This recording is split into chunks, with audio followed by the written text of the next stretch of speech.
And now the Manufacturers Association of Nigeria has asked the federal government to urgently allow manufacturers and independent petroleum products marketing companies to also import diesel from the Republic of Niger and Chad, Nigeria's neighboring countries, in order to avert the paralysis of manufacturing activities that could arise from total shutdown of production operations.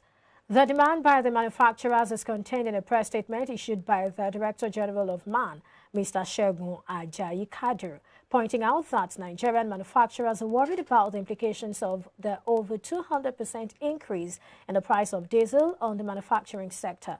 The press release titled, "The Position of MAN on the Recent Increase in the Price of Automotive Gas Oil," also tasked the government to develop a response strategy to address challenges emanating from the armed conflict between Russia and Ukraine.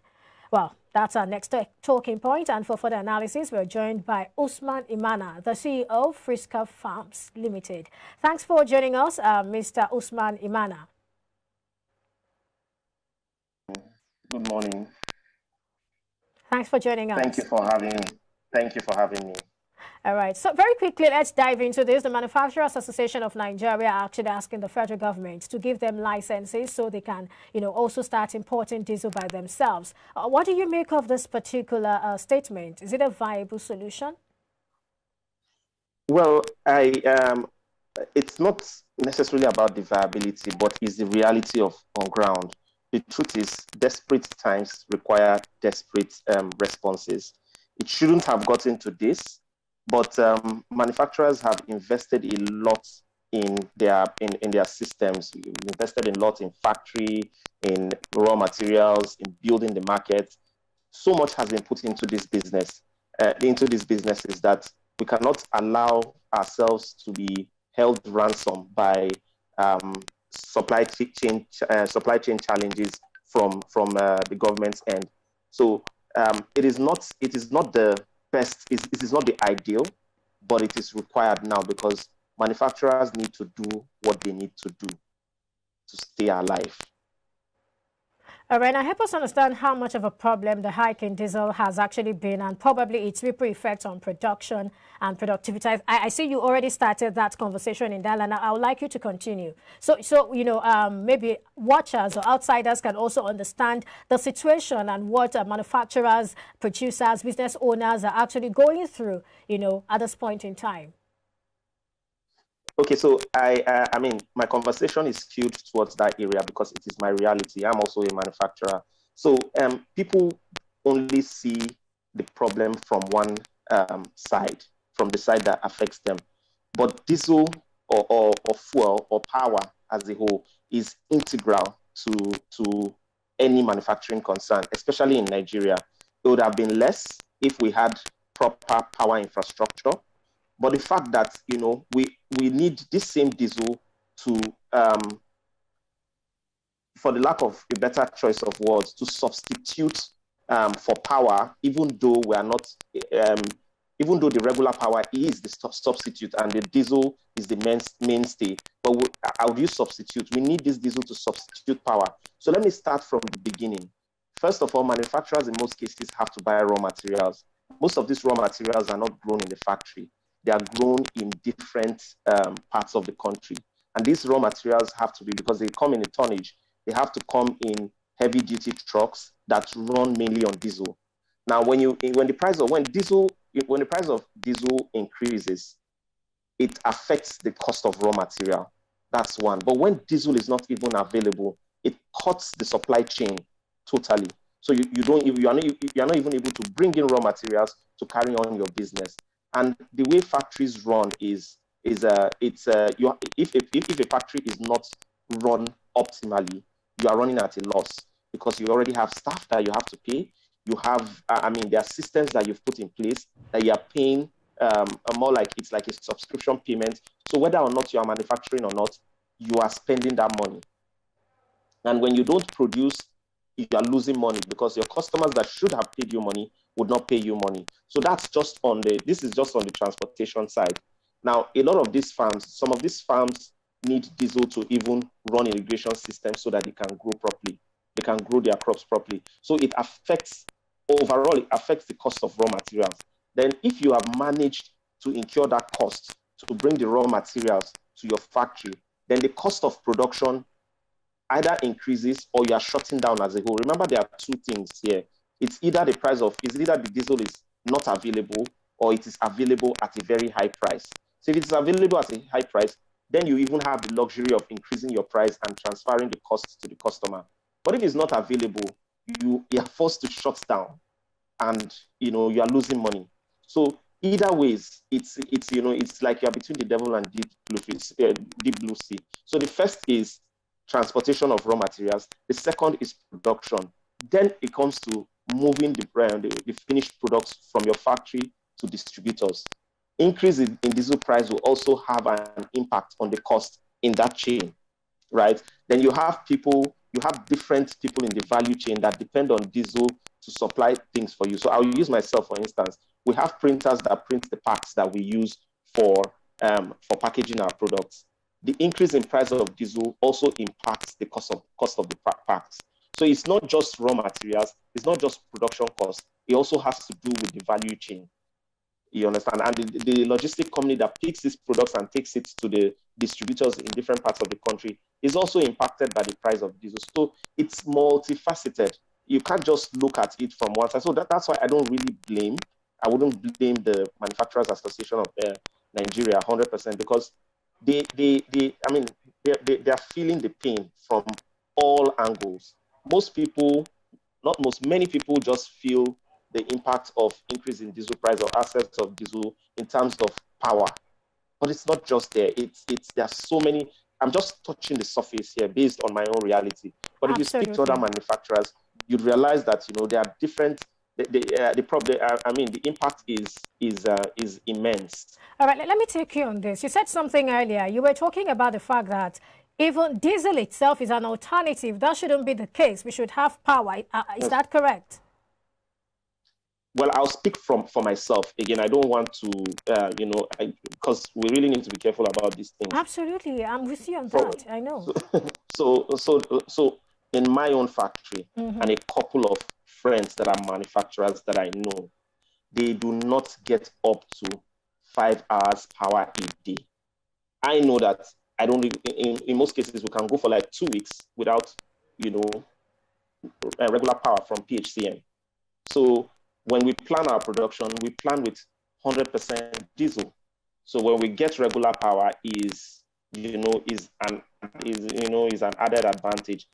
There are some factories that might, be fortunate or maybe, they are lucky to be in areas where they have more power. But I can only speak for my own reality and reality of a couple of people that I know. That's okay. So while you were speaking, you highlighted a lot of things, and what came to mind is this question: how have you been able to mitigate the impact of these challenges on cost, and how are you able to even break even at the end of the day? Are you pushing the cost to consumers, or what exactly is happening? We want to understand really what manufacturers, producers, farmers are going through.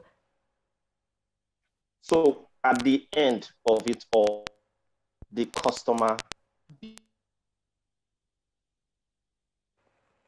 Oh, wow. I guess that's another challenge right there. If you can hear me now, please go on. But of course, he was talking about some of the challenges really bedeviling production and manufacturing in Nigeria. Please go on. But there are other creative ways that, some manufacturers have, tried to use to circumvent. So, apart from, there are different components of production.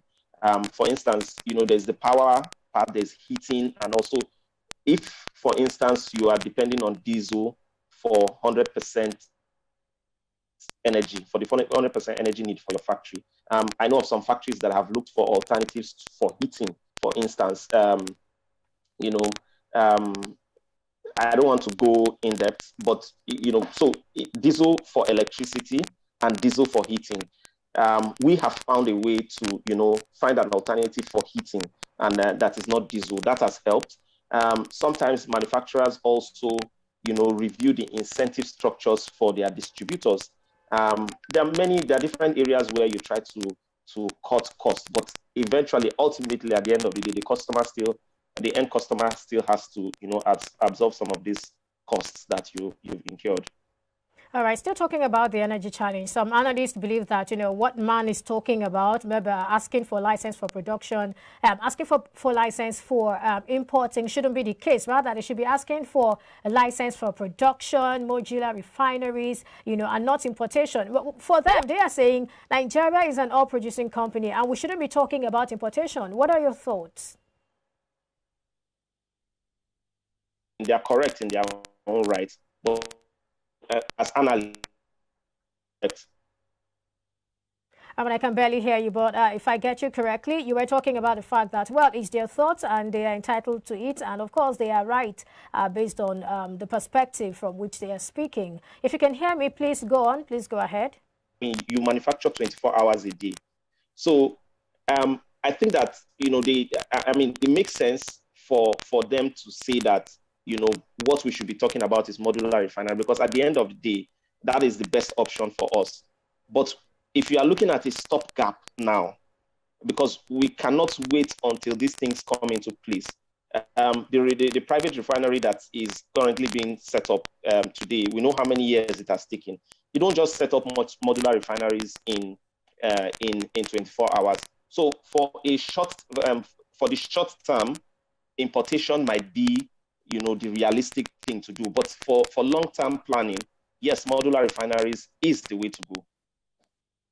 All right. Well, let's look at some of the issues that MAN brought on the table. While the MAN tasked government to develop a response strategy to address challenges emanating, from the armed conflict between Russia and Ukraine, other people believe that Nigeria shouldn't have been so impacted by this. They're saying that, well, MAN is saying that, okay, we should try to work towards ensuring that the impact of Russia-Ukraine crisis doesn't really tell so much on the economy. And some people are saying, no, we shouldn't even be so much impacted in the first place.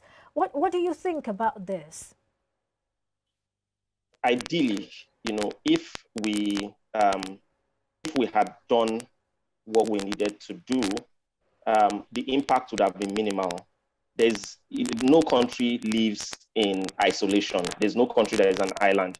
Regardless of how you are structured, what happens globally has a way of cascading down to local. It is the level of that impact that should be in question. So for instance, challenge impacts that have to do with energy, we have no business feeling.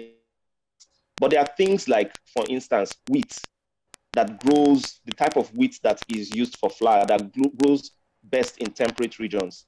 There's nothing that you want to do in Nigeria will give you the climate to grow that kind of wheat at that scale. So one way or the other, you'll be impacted. But impact that has to do with energy, in an ideal situation, we should never have any issues. We should never be associated with such impacts. But we don't live in a perfect world. It is what it is. So that's my comment on that. I like that you talked about wheat, bringing the wheat argument. Well, for wheat, we have news that initially 13 states were involved in the production of wheat in Nigeria. And as a result of this Russia-Ukraine crisis, that has been increased to 16.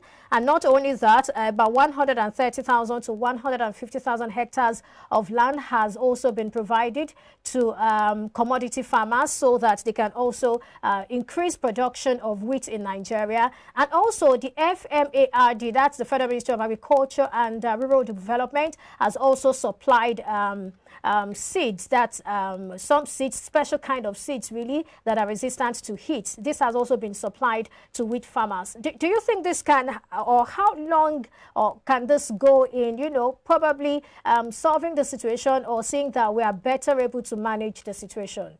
How far can this go? Well, it's a fantastic effort, but the truth is, a lot of these things I see them as window dressing, because let's be realistic. Crops, you have different variants of crops, right? So there are different strains of wheat. the wheat that you grow in, and I'm not saying that, you know, there's anything wrong with expanding the production. the capacity, the production capacity, but there are different strains. You know, it's almost impossible for you to be able to grow that strain that requires a particular climate for you to replicate it. Something that requires a temperate environment for you to replicate. The best you can do is a variant that grows in tropical regions. That's the best you can do. That's in hot regions like Nigeria. And while it is a positive step, but the truth is, the country has developed a palette over time, right? Now that palette is for the foreign wheat. It will take a while before you can change people's palate to accept the local strain. And it's even more difficult in Nigeria because we have been programmed to prefer foreign to local. I'll give you another example with rice. A lot of rice is grown in Nigeria. Rice has been grown. But because we are already used to the strain that is imported, you still see people saying that they want foreign rice, right? Even if, you know, research has shown that the local one is even more nutritious. But because our palettes have been, we've developed that palette for the foreign one, it will take a while to convince people, to get people on board to accept the local one 100%, which is one. And I will use an example. There was a time where, you know, there was a push for cassava bread. This is how many years? Well, that's a good one. If you can hear me, please go on. Okay, that reminds me of the cassava bread. I remember that particular time, and it was the rave of the moment. It was the talk at that point in time. Everybody was talking about cassava bread. What has happened to it? Please go on ahead. We can hear you now. If you can hear me, please go on. All right, I guess that's part of the challenge we're talking about. Connection issue right there. Okay, well, he has said a whole lot talking about how that this is an issue. Okay, please go on. Go ahead. Can you hear? Okay, yes, so I'll use another example. Yeah, in my village in Edo State, we grow rice. But even I cannot eat that rice because it's short and it's very thick. It's rice, but it's because our palates have been, you know, trained for the long grain Thai rice. Do we then need a national orientation to let Nigerians know how important it is for us to begin to eat what we cultivate, looking at the fact that we even have a local content law? So what are we doing about that? Do we need to reorientate Nigerians? Because this is actually important for us. At the end of the day, it is for our own good. If we need to make laws to enforce these things, shouldn't we be doing that? That would be a very good place to start. And I think that is very doable. It's very, very doable. We just need, it's not even about the law. We need the execution to be deliberate and clinical and consistent, because it is not something that you can get overnight. You know, it's not a sprint. It's going to be a marathon. But eventually, we'll be able to get Nigerians to appreciate what is grown locally. And, you know, that way, you know, when we're taking this kind of decisions, when we're making this kind of responses, the chances of success will be higher.